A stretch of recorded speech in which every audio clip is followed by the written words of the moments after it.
ফ্যামিলিতে যদি পাওয়ার থাকে, পজিটিভ এনার্জি বা ভালোবাসার পাওয়ার বা তারা খুশি আছে, এই পাওয়ারটা যদি নিজের মধ্যে থাকে, পৃথিবীর কোনো বাধাই বাধা না। আর ওখান থেকে যদি পাওয়ারটা লুজ হয়ে যায়।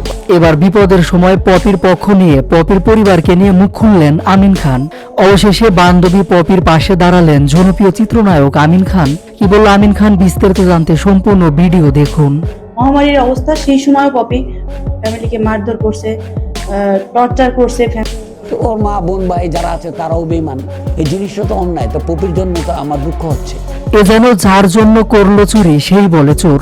সম্পত্তি খুব খারাপ জিনিস, রক্তের সম্পর্ক কেউ নষ্ট করে ফেলে। ঠিক যেন এমনটাই হয়েছে এক সময়ের জনপ্রিয় চিত্রনায়িকা সাদিকা পারভিন পপির সাথে। যাদের জন্য এত কিছু করলেন পপি, এখন তাদের কর্মকাণ্ডে বিপদে পপি নিজেই।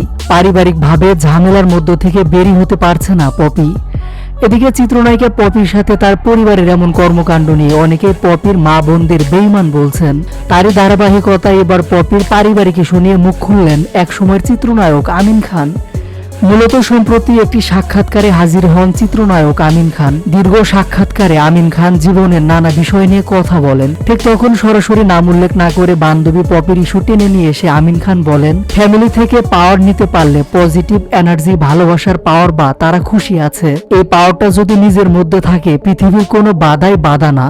আর পরিবার থেকে যদি পাওয়ারটা লুজ হয়ে যায়, মনে করেন সম্পর্কের কানেকশন যদি লুজ থাকে, তাহলে ছোটখাটো সমস্যা নিয়েও মেজাজ খারাপ থাকে। পরিবার থেকে যদি শত্রুতা শুরু করে, তাহলে কোনো কুল কিনারা থাকে না। ঠিক যেন এভাবেই ঠান্ডা মাথায় পপির বর্তমান ইস্যু নিয়ে কথা বলেছেন আমিন খান। চিত্রনায়ক আমিন খান, সাদিকা পারভিন, পপি এই দুই তারকা একসঙ্গে জুটি বেঁধে অসংখ্য সিনেমায় কাজ করেছেন। সহকর্মীর বাইরে তারা দুই বন্ধু। গত 3 বছর আগেও ডাইরেক্ট অ্যাকশন নামে তাদের একটি সিনেমা মুক্তি পায়।